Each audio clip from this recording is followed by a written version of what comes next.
I promise you, there is no greater threat to my mental health right now than the month of April and Arsenal Football Club. April Arsenal. It might be the end of me. It could very well be. I don't know, but we're gonna see what's happening because it's dark, bro. It's dark. Listen, full time trip. We're back in the building. Hope everybody's doing well. Well, I'm in a different building slightly. I'm actually back in London for a little bit of time. Some really cool family stuff's happening. Personal stuff, dope stuff is happening. So that's great. And thank goodness for it too, because it's given me enough distraction to not watch that entire 90 minutes on Saturday. I was able to watch it in post and see what was going on. But live react, I was saved. I had some other, pressing things that was going on. So thank goodness for that. But long story short, what the hell? What the hell? What's going on? And listen, it going into the fixture, it was going to be tough. Bournemouth unbeaten in 12. They're rested. They're a pressing side. Iraola's given us trouble before. We know how these types of things could go, but the lacking response from the team was really, really, really, really concerning. It was just very, very concerning to me. And we could sit up here and talk about the tactics, the minutiae detail, and try to surmise what really was going wrong. And people have been doing that all day, every day since the game ended. But where I am kind of focused at, where my conversation is for today, is really stuck in the same thing that I've been saying for a good while now. And I don't want to take up too much time with it, but really it's just this. Impose your will.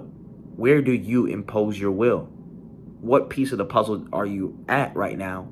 And how do you impose your will from there? I've been consistent on that talk track since, the Wolves game, before the Wolves game. It's about imposing your will. And in one leg of this, you can't say the fans didn't hold up their end of the bargain. Arteta told everybody, man, pack a lunch, get food, get loud in the stadium, get loud, whatever, back the team, go forward. People actually was doing their job. People was actually locked in. And me, who I've been critical of people to say, yo, listen, and I still am of that mind state of, listen, when it's time to lock in, it's time to lock in. We can handle family business on the inside and argue and pick who should stay, who should go, other things, handle that in the summer, handle problems, whatever, talk about that internally. Don't start twerking for rivals and do all this other stuff. We can keep family business in-house and back the team when it's time to, and then we'll air out grievances later. I've been somebody who said that consistently, but on the day for the game, fans held up their end of the bargain. They were imposing their will. They were backing the team. When it comes to the other 2/3 of that equation, the manager imposing his will and the team imposing their will, this is where the disconnect starts to manifest itself from this game today. Now, in the sense of imposing your will, there's one thing this is one thought that spawned in my mind. And I guess what is the cost-benefit analysis of mitigating your opponent versus imposing your will with your game plan? And I know there's a lot more details, caveats, considerations, variables, factors that go into this. But at the end of the day, what I'm looking at is just the fundamental intention and approach. Do you want to mitigate? Do you want to try and, again, which is what we've done for most of the season, do you want to mitigate the opponent? Do you want to focus hard on relegating their threat to zero and expend energy on reducing their threat to zero, controlling the game steadily, and then trying to methodically move through from there, pick and prod, and make things happen? Or will you take a bit more of a riskier approach, and with the talent that you have on this side, looking inward, how do you apply pressure and make things happen and create and sustain and build up dangerous moments that may be less methodical, but they're more imposed in natural ebbs and flows of the game? People are putting their talents to use. It's more relational. Things are, again, just flowing in a certain way. How do you impose your will rather than, impose your will in an attacking sense and taking that true protagonist meaning, at least how I interpret it, rather than being a counterpuncher in a sense of, or as kind of being a reactionary type of, setup, to where you're absorbing pressure, you're absorbing danger, you're absorbing what they are throwing at you, and then you start to pick and prod and make your game plan. Again, some days it does work. Some days, most days across this season, I can put my hand up and say that approach of mitigating teams to zero has worked. But in my, I guess, ideal vision, or maybe some people's ideal vision of what Arsenal could be, how deep the squad is, how versatile the squad is, having the capability to turn it on and really, really up the technical levels, the risk, the amount of that poking and prodding with our own talents, and saying, listen, it doesn't matter what you're gonna do. We have this player, that player, we have these relationships, we have this pod, we have this triangle of players that we're gonna make things happen, and we're just gonna keep going. We're gonna make things happen and flow through. It seems like Arsenal just don't. It's like we've been psyched out of that gear. We've been psyched out of that gear. It's not necessarily higher or lower than starting from that calmer base and again mitigating a team to the zero chances, and then building up steadily through there and slowly exerting control. It's just that side of the house, that tool in the toolbox, is just lost. It just feels like people can't even grab it in that context in this team, and I feel like in the grand scheme of things, from a mental application standpoint, if you spend so much time worrying about the structure to absorb an opponent, where and what time do you spend focusing on how am I going to impose my game plan and win and get over the line and do something that they might not expect, keep them on their toes? When do you really become more front-footed in that regard to say, hey, we're going to take it to you, and not necessarily think so much of the game plan against, but at least have a mode to where we can turn that on and keep going through the gears continually more and more and more until we turn the screw. And at one level, that's the manager's again responsibility to set up the team that is most balanced with the resources that we have, with the injuries, all that stuff like that. Set up the team that is the most balanced, and open the mind state of everybody to say, yes, we have our out of position structure that we need to mitigate teams to certain things. But when you have these moments, do not be afraid to express yourself. If he's telling people have fun, I'm hoping some of the instructions and the impetus and the vision he's giving to express yourself and have fun and be able to push through those moments and create something, I hope that's in there as well, because I don't think we can have the control without the chaos. I've said this multiple times before. We need to find a way to facilitate that chaos. Again, a lot of that lies in players that are missing and that were not in the lineup today, that didn't play full 90 minutes, that weren't able to feature.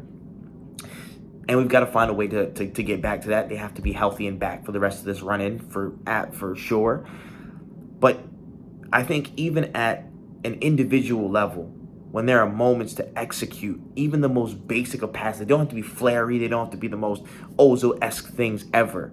But there are moments that you can impose your will, turn the screw up the tempo, and it's just complete misalignments, miskicks, bad pass placements. Just the execution level is just so just bizarre at times. It's crazy. The passing tempo has killed me so many times watching these games back and watching these games live throughout this part of 2026. I have no problem, again, grinding through results, making things happen and going through. But I at least want you to have that weapon in the toolbox ready to go whenever we need to turn up and making that switch, that change. And we're just not effective at that side at all. I just don't think we're effective at it at all. In transition, we're not a quality team in that sense. Again, from an individual level, whether it be flagging for fitness, everybody's in the red zone or something like that, or just people just aren't as confident in their abilities in that final third. Just it's not working. How many Raya, again, being one of our most daring passers and everybody else is being off it is crazy. And so we're at this juncture point where we have the game plan that we're grinding out results, we're mitigating people, we're trying to mitigate people, but the fitness of the team, the availability of players, and the evolution of the season to where teams are figuring us out now, that creates a dilemma. If we're living by those margins of mitigating people and people are starting to figure that out, we're going to live and die by that sword a lot more often. So now it comes down to how can we impose our will despite the considerations of mitigating the opponent. When do we get off the ropes? Lack of a better term, when do we get off the ropes? When do we stop covering up, trying to cover punch and stuff like that, and slip jab, trying to figure out when does that happen? This game certainly, again, felt weird in that standpoint of it. It was just missing. I think just from that mental standpoint, I'm not even talking about tactics at this point. I'm not even talking about the game. From a mental standpoint, it is about getting off the ropes and taking control of the moment, the narrative, your individual actions, the collective effort. You have to take control of this. Listen, we're getting trolled all over the shop. We deservedly lost that game. Bournemouth beat us soundly. The execution on so many things and individual actions that we can control, aerial duels, the things that we rely on, defensive structure, the positioning and distances, some of those things were off, and that caused some of those goals to be. I am just of the mind state.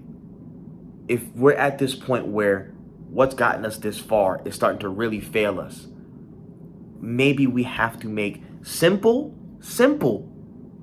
but very, very solid and not overly insignificant, or not overly significant, my fault, but simple, effective adjustments to the impetus that we play with in certain modes. I'm not asking us to play basketball all the time. I just want to be able to be comfortable in the fact that when the rock gets in our hands, we can at least dribble it a couple of times. You know what I'm saying? Like if a shot falls our way, we could turn up, make a quick drive, and get a bucket. Right now, it looks like the ball might hit in our hands, and we got, you know what I'm saying? Like we got backwards hands, shoes on different feet. We can't even pick up what's going down when it's an up-tempo situation. Listen, it's about imposing your will down to the individual players. Execution. I mean, we can sit out here and single people out, but people are doing that enough this week of, Zubamendi is a shadow of himself from when he first came in, and I think the fatigue is a very, very significant part of that. But beyond that, he just the playmaking and the progression that he had is still in there. He just needs to find the execution and some level of consistency again with that, because he just hasn't been on. Havertz not being able to win aerial duels, all that stuff. I can go on and on, but I'm not going to focus. But I can tell you from the basic principle, there's so many individual actions that were not correct from so many people across the day. And it's not good enough for this point in the season. You have to push through. You have to find a way to lean on your opponents, man. Lean on them. Use your talents, use your abilities, use anything you can to lean on them. That is not just the system of mitigating them through distances, because a moment of magic can happen and the whole system crashes. But if we can find the moments to lean on people, really put pressure on them with that, again, just the impetus to switch a gear, I think that puts us in a different conversation and sees us through a tough period. But listen, long story short, despite all of this that's happened and the game, I still back these guys. Am I crazy? Yes. Am I possibly insane? Maybe. But these guys have put in such good work across this season, and we've been killing hoodoos all season. It is appropriate that we've had this wobble, and we're facing it during probably one of the biggest games in our season against Man City, which is, again, usually an inflection point with how we operate in our progression. And April being statistically one of the months where we've fallen off in Arteta's tenure. And recent history has been unkind to us. That's fair. But with the work that they've done this season, and with the players still yet to come back, and I think the very high level of awareness that these guys have to know they have to express themselves. They have to take that next step to take control, take the games, the rest of this season, the moments by the scruff of the neck, and be in the driver's seat. I think that high level of awareness to that, I think they know. I think that's pushing them to be in those moments. And I hope it's pushing Arteta as well. I think this is a moment where we need to see adjustments. Like, if it needs to be, again, Man City coming in, if we need to put Miles Lewis-Skelly in the midfield, if we need to put Rice at the 6, if we need to change up those, again, just something. while Odegaard comes back, that can again help us within the consistent build-up issues that we've had throughout the season. If Calafiori can come back and again adjust and add to the build-up as well as the final third threat. If Timber can come back and really, really reintroduce and reestablish defensive solidity in that area, because now that he's gone, everybody misses him. But when he was playing and Ben White was on the bench waiting to come back, everybody was raving, yo, Ben White needs to be this and that and this and that and that. No slight to Ben White. I love Ben White. But we need every last player. We need every last player to get over this line. Every single one. The ones you like, the ones you don't like, the ones that are in poor form, the ones that are in great form, all that. Everybody got to tighten up and impose their will if we got to get over the line. If we're going to do it, it's going to take all of them. Simple as that. So yeah, lack of a better term, I still believe we'll do it, but this is going to be possibly one of the most stressful weeks we've ever been through trying to get to it. A chance to get to our semifinal in the Champions League back-to-back for the first time in our history. And for the fourth time overall, I believe. And then this Man City game. People are saying, oh, yeah, like if we beat them, we win the league, basically. I don't know if it's coming down to that, but from the only avenue that has truly been the last bastion for us to conquer, from the mental battle, from the mental avenue, this is a huge, huge, huge game. It lays down the marker for everything else. Are you going to crumble? Or are you going to fight and impose your will?